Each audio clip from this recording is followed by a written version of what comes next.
Alrighty. Hey gang. Welcome back, you guys. Here we are. Another episode of Stove Chat, episode 330. I'm Matt, your host, as always, and welcome, you guys. Nice to see you. Thanks for being here, everybody. Looks like the gang's all here. Awesome, you guys. Good to see you. Thanks for being here. So as you guys know, Stove Chat is our weekly show where we get together and talk about building masonry heaters and cook stoves and rocket mass heaters and all that stuff. And I'm Matt with Walker Stoves. You can check out my website, walkerstoves.com, where I sell plans. And we're here to kind of help you guys get your plans together. So there's my pitch. Good morning, everybody. Thanks for letting me do that. Nice to see all you guys. Hey, Juan. Thanks for being here, man. David, good morning. Mark, hi. Two Trance, Tall Shadow, always learning. Man, great to see all you guys. I'm sure there's more that I'm not saying hi to, but welcome, everybody. Thanks for being here, you guys. Happy Wednesday. Hope you guys are having a good one. Hope you guys are having a great week. Welcome to winter, huh? I don't know how it is all over the country, but I know that in most of the areas here we're starting to get cold. I've sure been enjoying my fires. Hope you guys have been too. So yeah, how are you guys? You guys having a good day? Hope so. So let's see. First of all, this week. So got a great show, you guys. We got some good stuff to talk about. I've got a really cool build I'd like to go over with you guys. And I've gotten some really good questions this week. And so there's some great stuff to go over. As always, one of my goals here is to help you with your build. So if you guys have any questions, please throw them in the chat and we can address them as a group and maybe try and help you get your build on. So, all right, welcome, you guys. So the first topic today I'd like to talk about, it's one we've talked about a little bit, but there's a specific aspect of it that I don't think we've covered, and we got a great question today. So this question was from Cletus, and thanks so much for your emails. I really appreciate them, and I'm only going to tackle your first question here, but I'd like to get back to you on your second one later. Hello, Ryan. Thanks for being here. So he was asking specifically about firewood and specifically about coppiced wood. Coppiced is such a wonderful format for fuel for so many of us on our homesteads.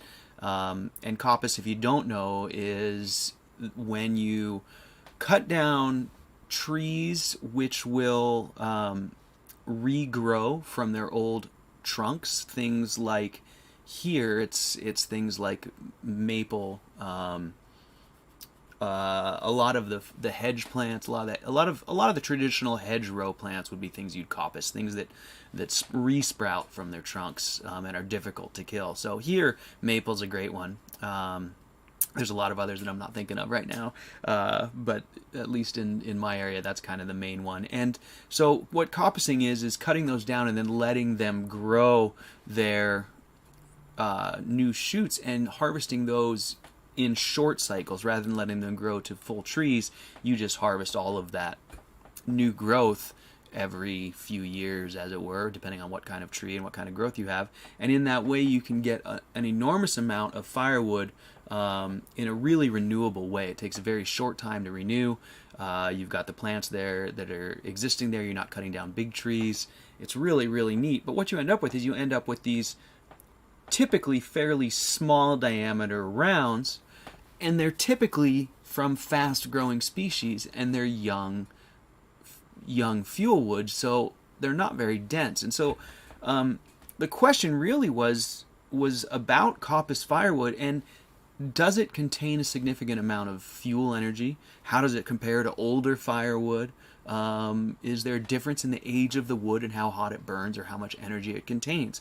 Those were the lines of questioning in the email. And, it's a great question. And what I'd like to say is that the energy in the fuel doesn't have much to do with age as it has to do with density, which you, I think, alluded to. You asked about age, or maybe weight's more important. And so density is the most important thing. So really, it's not so much how old it is, but how fast it grew, in addition to what species it is and all those other things. But in other words, if you had two of the same species, like a maple, let's say in my woods, it's big leaf maple, which are these fast growing, not real hardwood.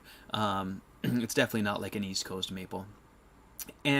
Part of that is because it grows so fast, I think. So they're exceptionally fast growing when they're young.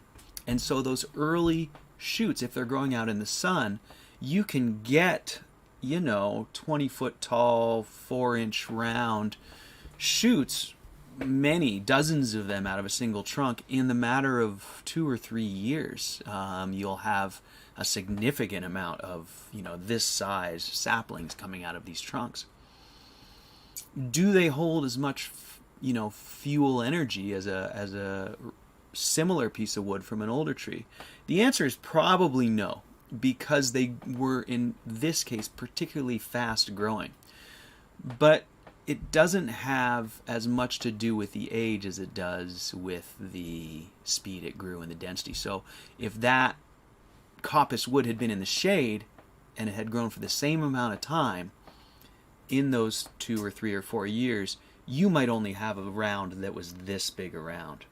But it would be far denser wood because it had grown so much slower. And you can see that when you look at the rings of wood. This is something you'll know if you're a woodworker. You want closely packed wood rings for the most durable wood, the wood that's the strongest, the wood that's the heaviest, and the wood that therefore is going to pack the most fuel energy. And you get those close dense rings from slow growth, often in forests or under canopies is where you'll find those trees that took decades to get to just a small size, and they'll have really tight growth rings, and they will have an immense amount of fuel energy in very small pieces of wood. So, long way of saying with regards to coppice, that I don't know what I don't know what we're supposed to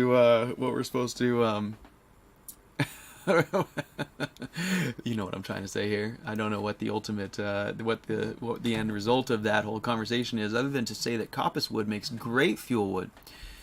It will tend to be less dense than, if you had a big round of the same species, maple, and you split it up, it's going to tend to be far more dense because those big trees grew over a much longer period of time. Hey, Belgian Gulch, nice to see you.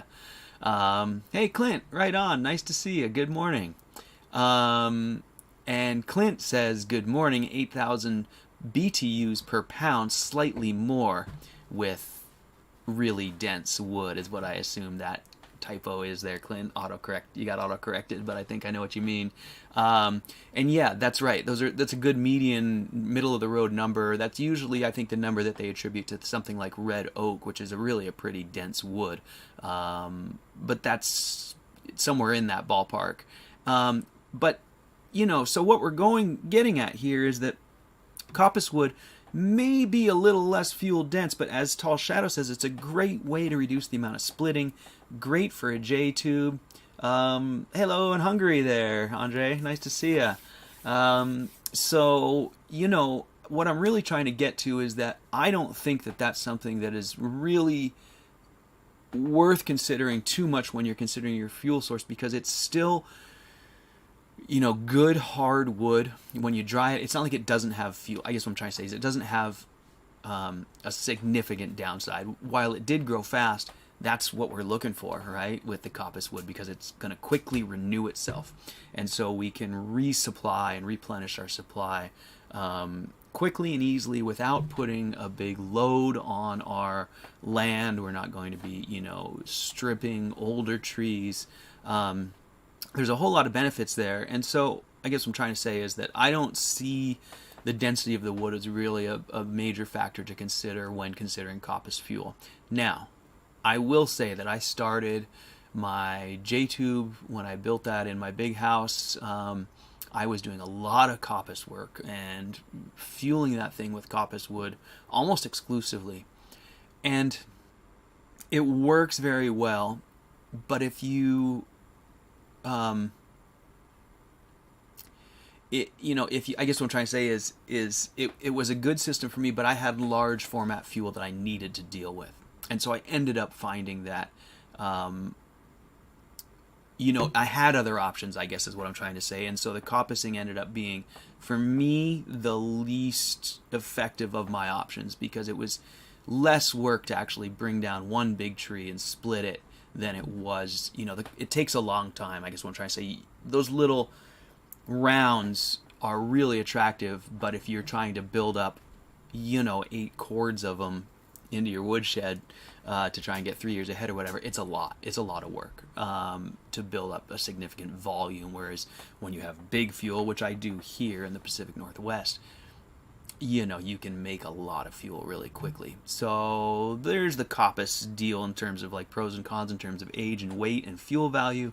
I do think it's a great way to provide fuel for yourself, and I think it really depends on your situation and your property. I mean, if you have very limited property, I have 15 acres, I have plenty of timber and large trees, but if you have limited property, coppicing is a fantastic way to go. So there's some thoughts on it. I'd love to hear more if other people have some input. I'm going to catch up with chat here. So let's see. Hey, Ryan from North BC. Nice to see you. Welcome. Thanks for being here. Man, I love North of BC. I love your country up there. So, hey, always learning. Nice to see you. And let's see. Mark says, I'm cutting beech and maple yellow birch, and you're near Maine in New Brunswick. Right on, Mark. Nice to see you. Thanks for being here. Boy, I wish we had your wood. So you guys on the East Coast, you have amazing firewood for rocket stoves and rocket mass heaters. You have all that great, dense, hard wood, and that's wonderful. So Two Trance says, I enjoy the low effort of coppicing. I rarely have to split it. Yeah, I think, for so many people, especially if my issue is that I didn't really right size my old stove and situation. I had a big house and a J-tube, so I was burning a lot of wood, and so coppicing was hard to keep up. But if you are right sized with your rocket mass heater and your space and you're running a J-tube, coppicing is amazing. And in the right situation, I think, here on my property, if I had the right, a little J-tube and a little shed, kind of like I do here, but with a different stove, I could really easily set myself up with a rotational coppice schedule with a really small piece of my land that I think would keep me in firewood in perpetuity, really, as a real sustainable cycle.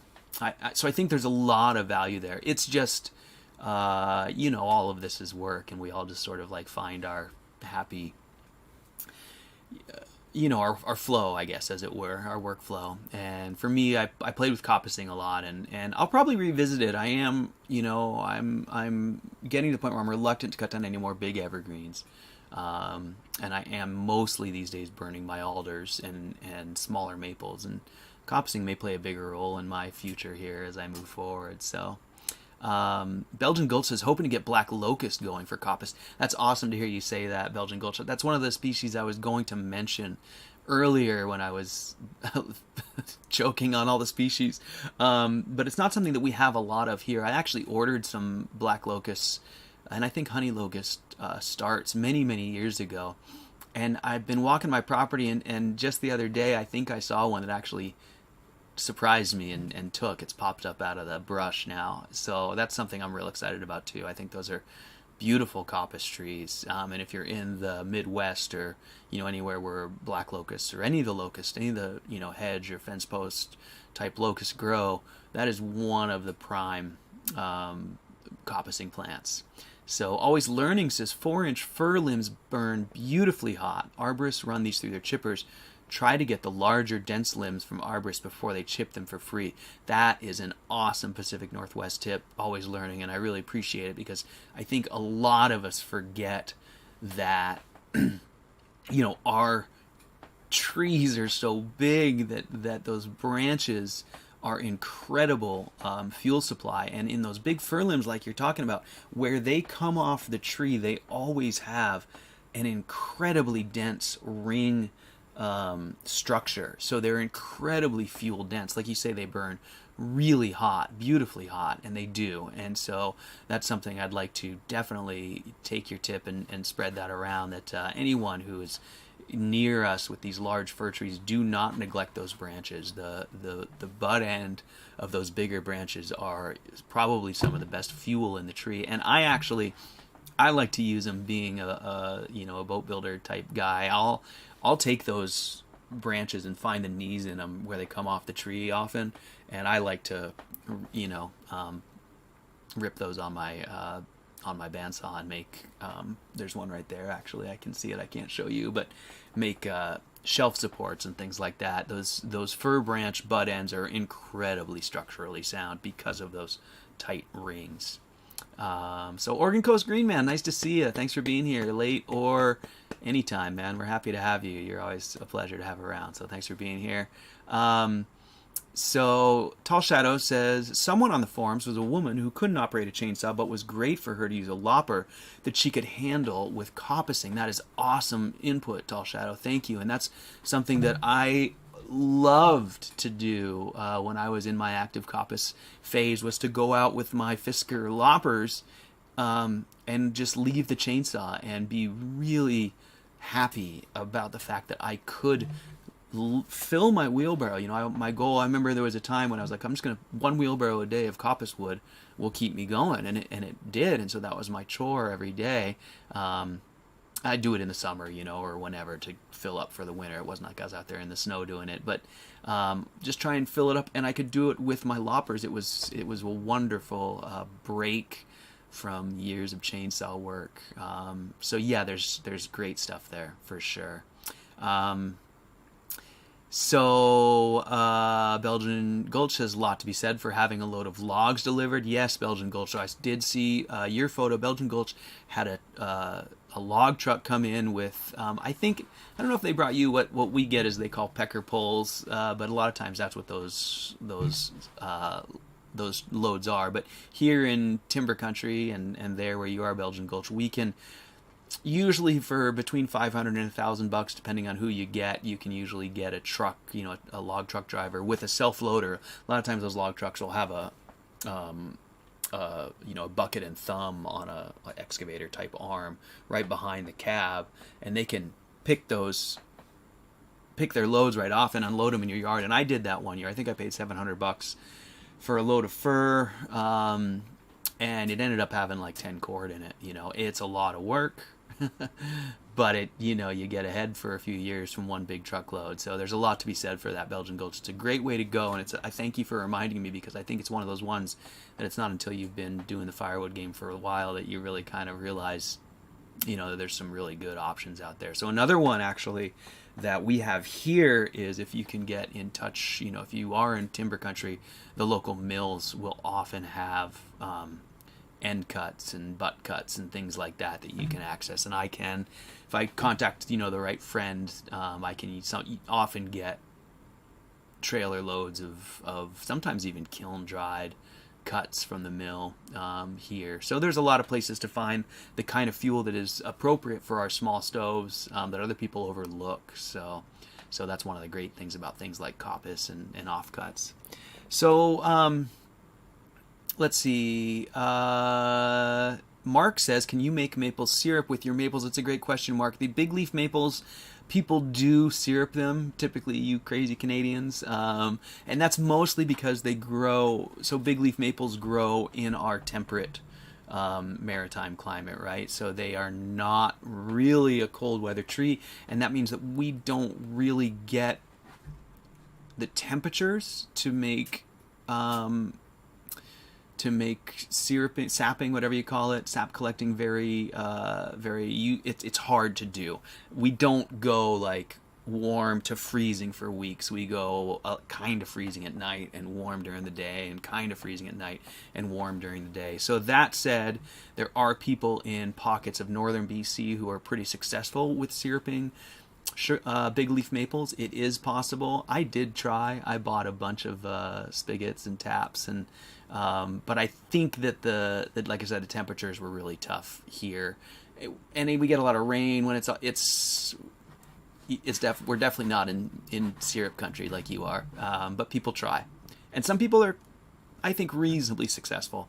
I don't know what the product is like. I don't know if it's any good or not. I would imagine that our sugar content is significantly diluted. The trees are giant, and there's so much moisture in them. The leaves are this big around. They call them big leaves for a reason. So, So there you go. So let's see. Tall Shadow says, adding coppiced wood for my batch box tended to overfuel it, so combining it with larger pieces was the key. Great input there, Tall Shadow. That's really astute observation, and something that, as you get to be a more advanced rocket stove owner, operator, you learn that mixing fuel sizes is really important, and that fuel size is one of the most important elements of your burn. When you start, you're going to use small fuel, as we know, but as you go down the road and the firebox gets hotter, you need to start using larger fuel format, so you don't overfuel. So that's great input. So Clint asks a core question directly under the glass. I would like to make it wider to accommodate the size of my glass. Would extend towards the oven. Is that area critical? No, Clint, you're just fine doing that. And so these are questions I get a lot with regards to my riserless core and what happens once you're out of the riserless area and into the upper section. And what I want you to understand is that combustion is basically done once we're out of the core. Once I hit the glass in my design, you're shedding all your heat and you're done combusting. So what that really means is anything after it comes out of the first layer and gets up that second level, sky's the limit at that point. You just don't want to add any restrictions, but you can change the shape in any way that you desire for that area. I mean, it could be a big tall bell with no cooktop at all. It could be a cooktop. It could be a tiny cooktop, could be a water coil. A lot of things can happen right there. So no, Clint, you're absolutely free to modify that. And great question. So Belgian Gulch chimes in and says larch limbs are the same, talking about the fir limbs, how the limbs, and so that's a really good thing to remember for all of us, anyone who lives anywhere near big coniferous trees of any type. Those limbs, usually where they break off the trunk, just have an enormous amount of fuel energy, super strong for building things with typically, and really dense. So great wood there, that sometimes you can do in a coppice type way off of big trees. You can just kind of get some lower limbs. So Oregon Coast Green Man loves to talk about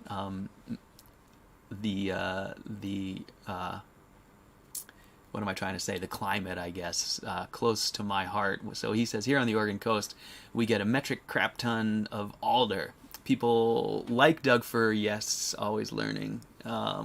We get a ton of wood every storm from those 3 to 8 inch branches that fall on our winter windstorms. Yeah, exactly. So you guys get blasted by wind, and those big fir limbs are just amazing fuel, but more than anything, we get alder. And so I love that, Oregon Coast Green Man, that you have my same experience, that, we're blessed, I think, with the alder. It's not the best fuel wood, but it's certainly not bad, and it just grows like a weed, literally. I mean, what is it, 2 years and 12 feet or something like that? I mean, they're just incredible trees, so we're very fortunate. So Robin, nice to see you. Thanks for being here. She says, honey locust thorns, beware. I know, it's so funny, because we have very few naturally sort of, well, I shouldn't say that. We have a lot of blackberries and stuff, but after spending a lot of time in Hawaii, where they have the kiawe trees, which poke up, right all the way through your slippers. I know honey locust thorns are a lot the same, so I felt funny planting those on my property. So Permaculture Playground, nice to see you. Thanks for being here. Better late than never, man. I'm glad to hear you. So Oregon Coast Green Man, great tip here. He says a battery-powered sawzall with a pruning blade is great for the bigger than loppers can handle stuff, and coppicing for people who don't want to handle a chainsaw. Yeah, that is an amazing tip, Oregon Coast Green Man, and I would just like to chime in and say that we are so far down this road with these cordless tools now that one of my favorite tools is a small Makita cordless chainsaw. It's the top handle design, the one that they kind of designed for arborists and stuff. It's small and light. It's not really designed to replace your big chainsaw, but for things like coppicing or branch trimming, it is a godsend. This thing has changed my life on the farm. I'm not even kidding. It's probably, I would almost put it at the very top of the most useful tools on my property. It is just so incredibly useful, these little electric chainsaws and or Sawzall, like you said, Oregon Coast Green Man, just to not have to mix gas and fire up your chainsaw when you just want to prune some branches or do some coppicing. Or you use your big saw to take down the trees, and then you grab this little thing and you use it to limb the trees and things like that. They're just incredibly useful, and I cannot recommend them strongly enough. To be honest with you, those cordless chainsaws, cordless Sawzall, super handy. So Clint says here in Hawaii, I burn an invasive tree right behind my house. Faya. I'm not familiar with that tree, Clint, but that's awesome that you can access that. And you're going to have, I mean, you know, the tropics have amazing hardwoods, and I think probably up on the mountain like you do, you probably have some really neat stuff. I know that in Australia and New Zealand, they do burn a lot of eucalyptus and things like that that are really hard and really contain a ton of fuel energy. As a matter of fact, I think they might be one of the highest on the charts. I was trying to remember something that I came across and I can't remember it. But at any rate, yeah, Clint, you should do great. So Oregon Coast Green Man says, a mix of Doug fir is what most firewood vendors provide for pre-split firewood around here, mid-coast of Oregon. Yeah, that's what we get to Oregon Coast Green Man is a mix of Doug fir, and you know, they'll get you with some hemlock in there, you know, when they can. Hemlock is another, coniferous tree that is, I think, much less dense than the Doug fir. So you'll get that a lot of times in your mix, and but they don't usually, here anyways, you don't usually see the alder unless it's spoken of differently, but they usually don't mix it with the fir because people don't like that. So there you go. So Always Learning says lots of free pre-cut firewood rounds offered on Craigslist after big storms.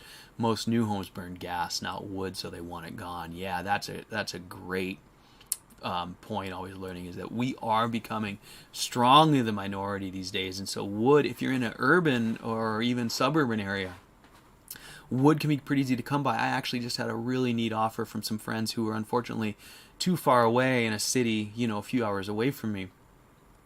But they were in the city having a tree service take down some enormous trees in their yard that had to come down in sections, so they were only good for firewood. These were Douglas fir trees that the rounds were almost as tall as I am standing up. You know, the rounds on their sides were almost as tall as I am standing up. One of those rounds would have just about, you know, filled up my truck once it was split up. Maybe not that much, but 3 of them maybe. I mean, they were enormous.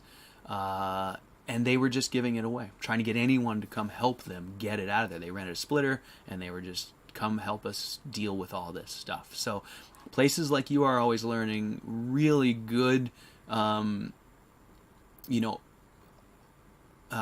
opportunities is the word I'm looking for, to go get firewood. And actually, you know, I'm always a big fan of being the guy who advertises on Craigslist saying I'm looking for stuff like that. If you put it out there, usually people will contact you. So there you go. So Uncle Mud, nice to see you, man. Thanks for being here. Uncle Mud says, I get a dump truck load of kiln-dried hardwood flooring cutoffs from the mill down the street for $100, and it runs my rockets for a year in chilly Cleveland. That is incredible, and that's exactly what I was referring to earlier, but you've got the line there, my friend. That is amazing. So, you know, everyone should pay attention to that, because I think that many of us live near opportunities like that, but don't know about them and don't know how to take advantage of them. In almost all cases, all it takes is just being friendly and personable, going and talking to people. Go talk to the guard at the guard shack at the mill.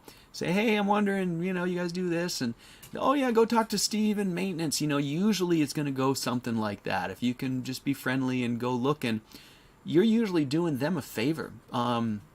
You know, it was the same with wood chips. You know, just like, again, you know, if you want wood chips for your yard, offer your place up as a place for people to dump them. There's people who have a need to get rid of this stuff, so they just don't know that you're out there looking for it. So that's awesome, Uncle Mud. That's really good input, and there you go. Kiln-dried hardwood flooring cutoffs, $100 for a year's supply. That's amazing. Unbelievable, right?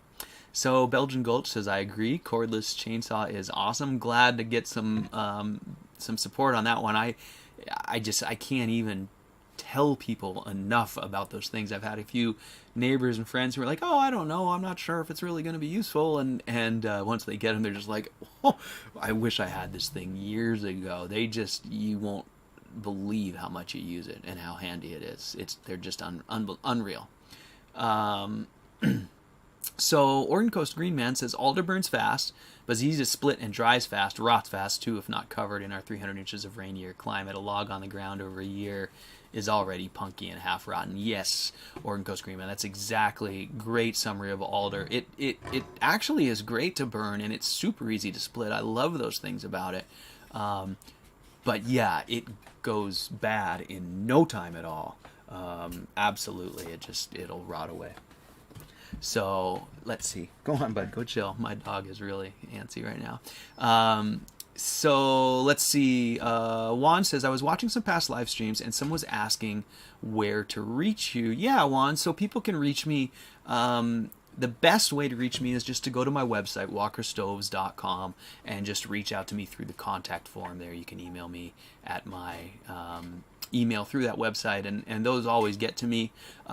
People do email me sometimes here through the contact forms at YouTube. That also works, although it's not as good as my email on my website. So there should be links right in the description to my website, I hope. I'm not that organized, so it's possible they're not down there, but walkerstoves.com, and hopefully everyone can figure out how to get a hold of me. I'm a pretty easy guy to get a hold of for the most part, at least through email. Not on the phone so much. No offense to any of you who have tried to deal with me over the phone. I don't do the phone so well. I actually do it so well that I choose not to do it, is probably the way I should say that. Yeah, I had an old job where the phone was, my livelihood. And so once I wasn't doing that job anymore, I sort of turned my back on the phone, as it were. So my apologies to anyone who wants to talk to me on the phone. That's not something I make very available. Just being honest. So let me catch back up with the chat there. Let's see. Yeah, Oregon Coast Green Man says hemlock takes forever to dry. It sure does. And Belgian Gulch says if it is dry, though, it is a good semi-hardwood. It is a good semi-hardwood, actually. I didn't mean to bag on hemlock.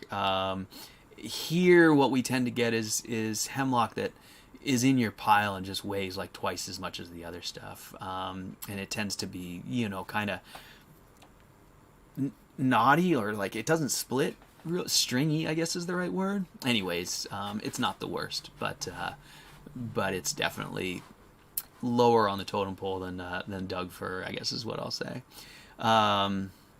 So Uncle Mud does win for home fuel cost BTU. Mills and wood product manufacturers are something to look into, Oregon Coast Green Man, especially where you are. Like I said, for me, the way I became aware of them was having friends who worked at the mill, and they would mention it in passing. Oh, I got a trailer full of offcuts, for my home, and I would like perked up my ears, and they're like, oh yeah, I can bring you one, no problem. A lot of times those mills will be kind of closed to the outside public, but if you just go talk nice, and like I said, they'll usually, how it works. Yeah, I think you seem like the kind of guy who knows your way around those types of places. You just gotta do it right. Permaculture Playground, what's a phone? Exactly, my friend, exactly. So Juan, yeah, let him know. And I'm always happy to, I do try and respond to everybody. I think I do respond to everybody that I get anyways. If I didn't respond to you, it probably got caught in my spam folder, so resend it. And I love hearing from all you guys. I'd like to just go ahead and say that I've been busy, believe it or not, answering all your emails. And, I love hearing everyone's ideas and getting to be a part of all of your brainstorming and all of your builds. And so, I think all of us, I don't know, all you guys, it seems like we're just having a great time building stoves and talking stoves. And so, yeah, I guess what I'm trying to say is, by all means, Juan, let them know. Send them my way. So, okay, let's move on to the next topic, I guess, I think. Let me make sure I didn't miss something in chat there. Looks like we're all caught up on firewood. So yeah, so that was the firewood conversation. Great. Thanks for all your input, you guys. Great input. Cletus, I hope that answers your question on Coppiced fuel. Great way to go. So Always Learning says, cut your next year's firewood months prior to summer. Stick with loose for airflow. Loose airflow for quick drying. So Always Learning. Those are, in my opinion, the most important parts of firewood gathering. While we're on firewood, let's just wrap it up for everybody really quick and talk about best practice. So one of the things, and I think this is maybe particularly a Pacific Northwest issue, but one of the things the most hands down, most common mistake people make with their firewood is covering it. Hands down. It will, at least in our climate, that will absolutely wreck your fuel. So I don't mean a roof, but I mean people will have a wood pile outside and they'll just put a tarp over it.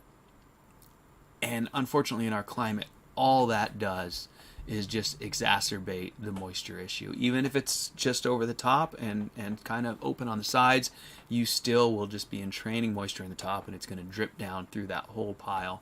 So I've found that, like Always Learning says, loose for airflow is the most important thing. Individual rows, if you can get them, spaced out on your property, out in the sun and wind, where they can be exposed. And even if they're getting rained on, even if they're open to the elements, if they're in the wind and sun as much as they're in the rain, if they're just out, I think they'll do better. I mean, they're not going to last forever if they're in the rain. But it's better to do that than cover it with a tarp, to be honest with you. Not if you're going to try and burn it right away, because you can't do that. But get your wood off the ground, like Always Learning says. Get it out in single rows where it's exposed to air, not stacked in a big square inside an enclosed woodshed. I mean, there's lots of ways to do it, but this is the best way I've found to get it dry fast. Stack it out there in individual rows. I'd like to put it in between 2 trees on my property if I can. Leave it out there for a year, and then in the early spring when things are dry, I'll try and bring it into my woodshed if it's going to be burnt that year and let it dry over the summer and then stay dry for that season it's going to burn. But the very worst thing you can do, in my opinion, is cover it, have it on the ground. It's got to be exposed to wind, and not so much sun, but wind, particularly airflow. Sun helps. So there you go. So, hey Augustus, nice to see you. Thanks for being here, man. So there's firewood, and I think happy to keep going on that one if you guys have more input, but that's really good stuff. And as we know, rocket mass heaters, rocket stoves, they really require dry fuel. So do your best to give it dry fuel. Try to burn the wood that you cut at least, hopefully 18 months before, a year before, or as Belgian Gulch in your climate, cut dry standing wood. Absolutely. You guys have a wonderful climate there for dry standing wood. As a matter of fact, those trees are probably some of the best fuel wood you can get because they do get to such low moisture content. I'm not sure that here we have that same thing. I tried cutting some dry standing wood the first year I was here when I was out of wood and struggling. And it wasn't that dry. I hate to admit that, but I moved into the shack. I had a pretty tough first year up here. I was so busy building it, I didn't have any time to get my fuel ready. And I've actually been playing catch up since then, so I'm finally caught up this year. It feels great. But for these last, I guess this is will be my fourth winter in here. And those first couple, I was behind the 8 ball, and dry standing wood, yeah, can be a great boon in some climates. So I'm always envious of your fuel situation, Belgian Gulch. I mean, I'm in a pretty blessed area with fuel, but I love your larch and dry, all those dry forests. So nice. So, okay, let's move on. I got another topic I'd like to cover, and we probably don't have enough time to go too far into it. But we can catch some of it. Hey, Kramer's Backyard. Nice to see you. Glad you're here, man. Right on. So, as always, you guys feel free to throw questions in here. I'm when I'm talking about having topics to talk about, I'm really just filling time. So I'd love to talk about what you guys would like to talk about too. So don't be shy if you've got something you want to chat about. So Kramer's Backyard, I think you got caught up with us on last week's show already, but we did do some good discussion about biochar. I think in last week's show, and I think you and I maybe touched base on that already, so maybe you did catch up on it. But I know that's what your jam is, so just made me think of that. So anyways, what I wanted to talk about for the next topic, I wanted to talk a little bit about heating water in our wood-fired stoves. And it's such a huge topic, and I know that we've probably talked a little bit about it in the past, but I'm continually getting questions, obviously, and I think it'd probably be just a great thing for all of us to maybe discuss, just what it entails, what to expect, maybe some different ways to go about it, things like that within our particular applications. So one of the questions I get all the time with regards to my plans is there, do these plans include a hot water system? And, it's so, it's difficult for me because I see where these people are coming from. They're always, people who are usually building their first kind of off-grid house or dreaming of their cabin or whatever, and they're wanting this multifunction stove that does all of the things, but they don't have much experience in any of the necessary trades, as it were, plumbing or masonry or whatever it is that we're talking about, to really understand the entire thing. And they want a plan that just build this wood stove, and here's the plan for your water system, and it's all just a pretty little package tied up with a bow, and there you go, Bob's your uncle, here's your plan.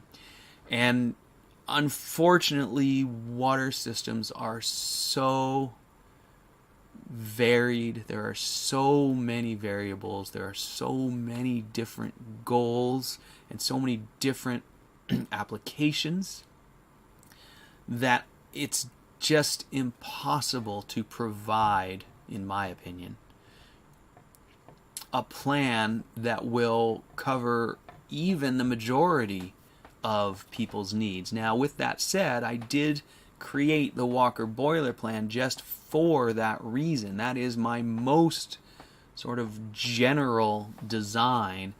When people say, I want a water heater, that one is a great starting point, and then depending on their needs, we can tweak it depending on what you want. If you have a small space and have modest water heating needs, it's perfect like it is, and if you want to use it as a space heater with some water heating. But some people want to heat pools or greenhouses, and so it takes adjusting things. Other people want on-demand showers all day for a family of 5. Some people just want one shower every few days. Some people want to wash their dishes in the morning, and that's all they need. Other people want dishes and baths for their whole family. And they all call it the same thing, a wood stove with heating water capacity. And so the needs of those people are all very different. And then there's the variables. Some people are in the mountains and the incoming water is 38 degrees coming out of the ground. Some people are in, warm areas and the water's 65 degrees coming out of the ground. It's an enormous difference in what you're going to be able to produce in terms of hot water, just based on what it's incoming at. The other thing, like we talked about, was flow. Some people want showers all day. Other people just want one little shower. Some people have space for a big buffer tank. Other people are expecting this thing to do it just all in the space of a on-demand water heater, like a modern water heater.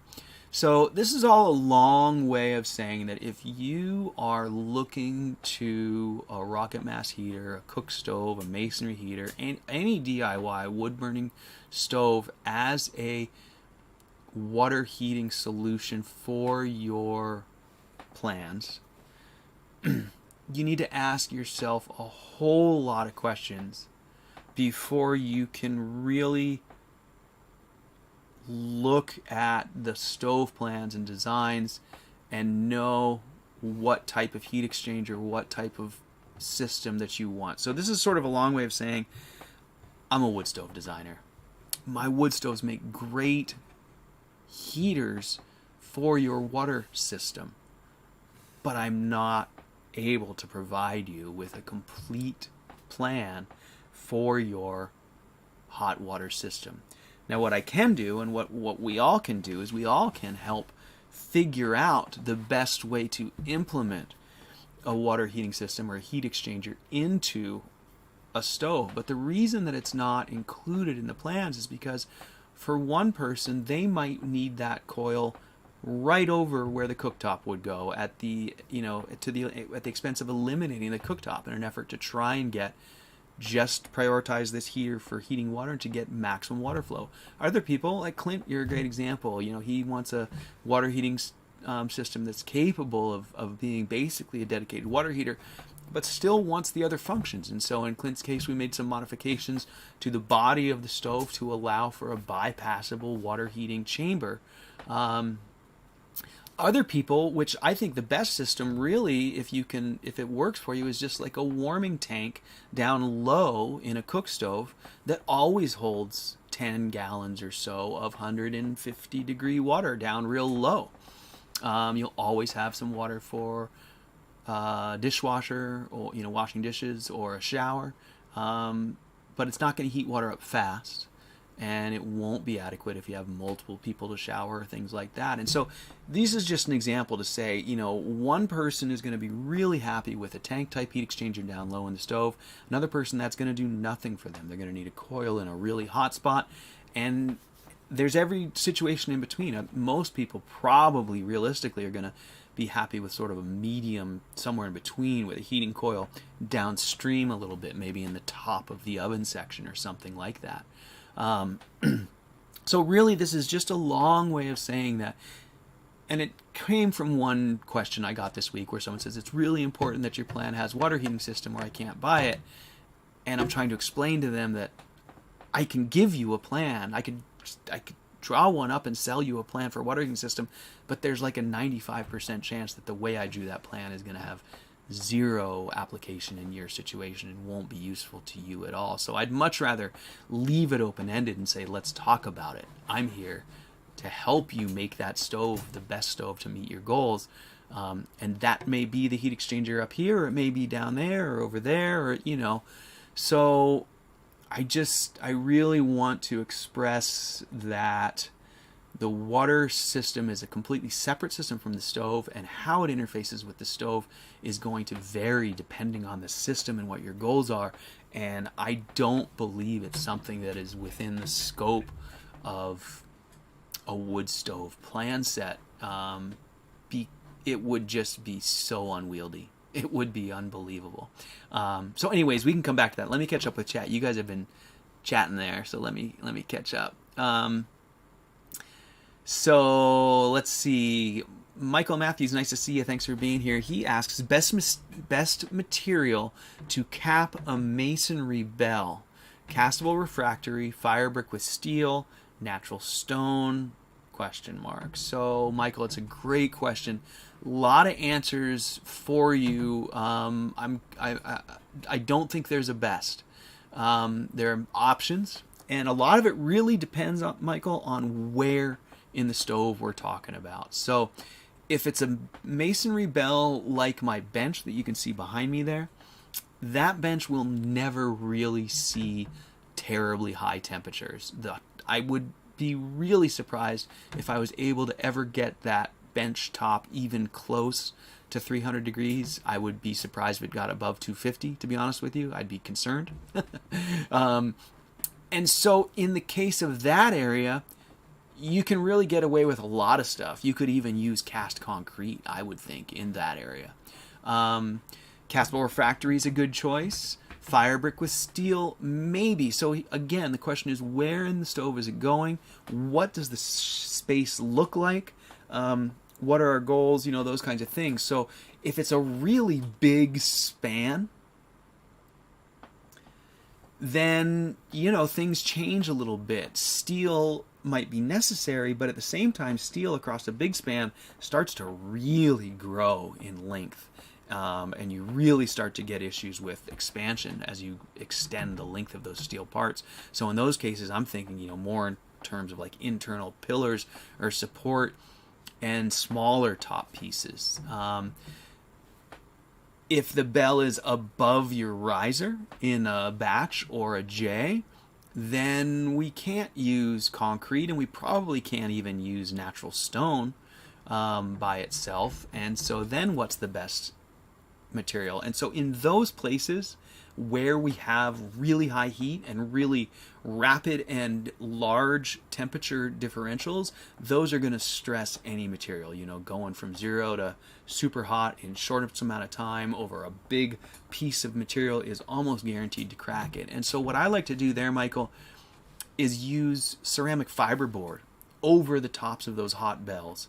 A 1-inch board will provide an incredible amount of insulation that will protect your top cap from the issues we just talked about. It also provides a modicum of support. Not much. It's not like you could put something in the middle of it, but when combined with another sheet layer, you have those two sheets acting together, and they do quite a bit to support things. So in the case of like a big bell, if you put a piece of CFB over the top, you can then use like backer board and tile to make a decorative top. So the answer to your question really, Michael, is that there's a lot of materials you can use. It depends on where you use them. Castable refractory is good, but if any big sheets of castable refractory are really susceptible to cracking and breaking due to temperature differentials across their span. So I actually kind of tend to think they're more trouble than they're worth. If you're going to do a big cast sheet, in my opinion, you might as well just use CFB to protect the sheet. Then you can use easier materials to cast with, and you can make a concrete cap with some reinforcing mesh inside of it, and you can give yourself a really, really good, inexpensive, easily accessible top. Now, would castable refractory be better in that situation? Probably. But I'd still want to do the insulation under it because I wouldn't trust it to not crack across a big span. And now we might not need the castable refractory if we have CFB under it, and castable refractory is expensive and hard to find. And it has some other issues in that it's not really always cured all the way unless you really bake it like you're supposed to. So I don't think we really have the means to cure it appropriately, and so I often wonder about its strength in the long term. So there's a long answer for you, Michael, but the short answer is use insulation and protect your top cap, and then you can use just about anything: natural stone, hardy backer and tile, concrete casts, things like that. Cooler areas, you can get away with natural stone, concrete without insulation. Steel supporting spans is fine. You just want to make sure you use expansion joints, but that is an acceptable way to do it as well. So there's a host of ways you can approach it there. So Andre in Hungary says the Walker port said to be 9% CSA of the chimney CSA. Is that the vertical cut alone, or does the open end count as the opening? Great question, Andre. So actually really want to size that from the intake side, because the intake air, keep in mind, is cooler and denser. So we're going to use that intake air as our measurement size. And then in the vertical, I've stopped putting that cut in the vertical. I don't use that slit anymore. What I found was it just sped up the deterioration of that vertical. And while it did make a very small difference in efficiency, once that thing started to break down and shrink, it was all kind of 6 one, half dozen the other anyway. So I decided that it wasn't really beneficial to slit that thing and accelerate its demise. Why not just cut it off at the top? It still actually ends up working fine from an efficiency standpoint, maybe just a slight hit, but it's not necessary to put those slits in that vertical part of the secondary air tube anymore.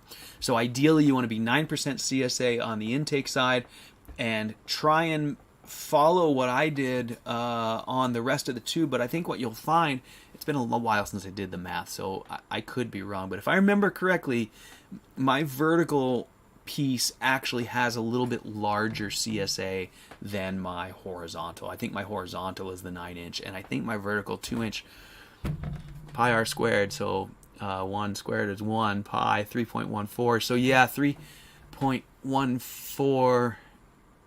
I can't do all the math. I think that's actually pretty close. Maybe that's why I chose it. Trying to remember. Anyways, there you go. So, always learning. Moot says, will red-orange chimney tile liners tolerate the high and fast fluctuations of temperatures in rocket risers, or will they crack? Are they too much heat-stealing mass for a good riser? Both of the latter. Always learning. Early on in these builds, we had a lot of folks trying those. As a matter of fact, Max over there at Permies is one of the shining examples of leading us bravely into the breach with those materials, and coming out horribly disappointed. I think, if I remember correctly, it's been like 10 years, but numerous times when they continually broke. So any of those really rigid, hard, firmly cast, just like regular fire bricks, they just don't have any give.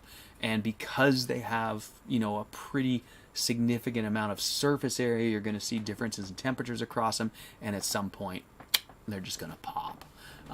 Is that a big deal? It's not in the riser, because typically they're not insulated enough to use bare. So typically you're going to have them.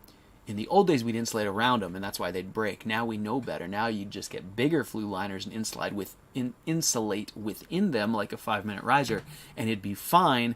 But then the question arises, why bother with the flue liners if you can just use cheap metal flue lined with that ceramic fiber? So there you go. It's sort of the path that we've gone down, of educating ourselves and learning these processes. They do seem like they'd be awesome. Come to find out, they really just kind of make more trouble than they're worth. So Jeremiah, nice to see you, man. Thanks for being here. I always expect you late, bud. I know how you roll. Really nice to see you, though. Can't wait to see your new stove, by the way. I've got so much pleasure out of watching your old ones go. Jeremiah, by the way, you guys, is someone who's built, I think, a few now, Jeremiah, but I could be wrong. Maybe it's just the one that you've modified a few times. But really, really cool example of my cook stove that burned just super hot. Yeah, it was the cook stove, wasn't it, Jeremiah? I think it was. Anyways, Iron Bridge, glad that you're getting something out of the tips and tricks. I'm glad to hear it's helpful. That's awesome. And Kramer's Backyard said thermal shock will destroy those tiles. Yes, you are right, Kramer's Backyard. They do get destroyed. Jeremiah Shine, awesome input. Your bell can be bigger if a side is insulated. So Ryan, yep, looks like you and Belgian Gulch are connecting right there. So awesome. So Belgian Gulch, I hope you're building a bigger shop, my friend. I've been sending people your way these last few days, like hand over fist. I mean, I don't think you're gonna, you probably won't complain, but you might have some doors to build this winter, my friend.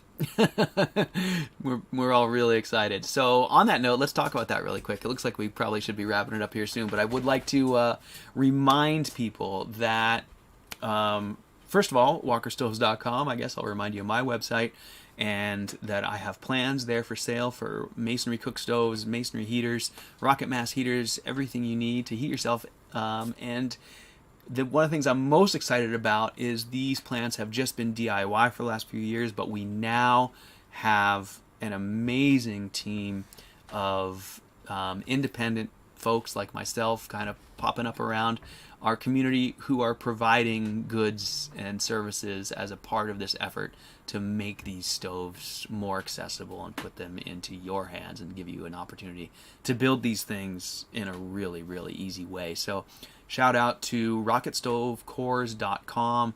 My friend Luke there will cut and ship you a ceramic fiberboard J-tube core or a batchbox core for your rocket stove build, either from my plans or from your own dreams. And you can get a hold of Luke there at rocketstovecores.com, and order up a rocket stove core, have it shipped right to your house, and then just pack some bricks around it, and you're ready to go. Awesome way to go. And then the second one, and one I'm so excited about, is Belgian Gulch here in our chat. His business is Dragon Tech. Website coming soon, I believe. And he is building, fabricating doors, hardware. I'm imagining whatever you need for your stove. I might have to hit him up for a big, nice framework for the top of my stove with tool hangers and things like that. I've got all kinds of ideas. I'm going to keep him busy. But Dragon Tech, Belgian Gulch, you can reach out to him at dragontech.com when he gets his website going, or in this case, you can always shoot me an email and I'll put you in touch with him. But it's really great to have you on board here, Belgian Gulch. I just want to say that, that's been one of the biggest holdups for all of us is doors and hardware.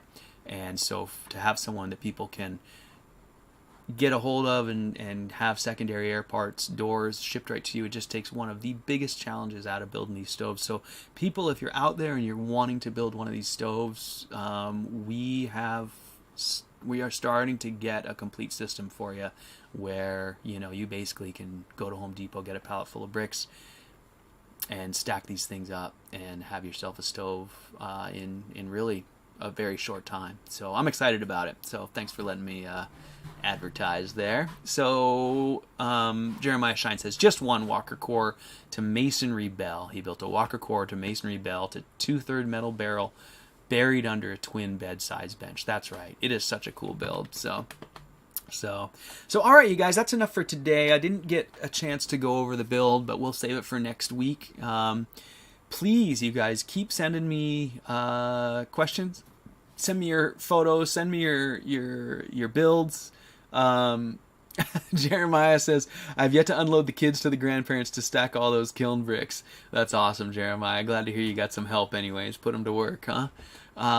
So thank all of you guys so much for being here. I can't thank you guys enough for your support. It means so much to me every week to show up here and have you guys in the room, and I'm really enjoying this time. So let's do it again next week, okay? Hope you guys have an awesome week. Burn some fires, stay warm, stay cozy, stay positive. Let's just keep spreading this good news, huh?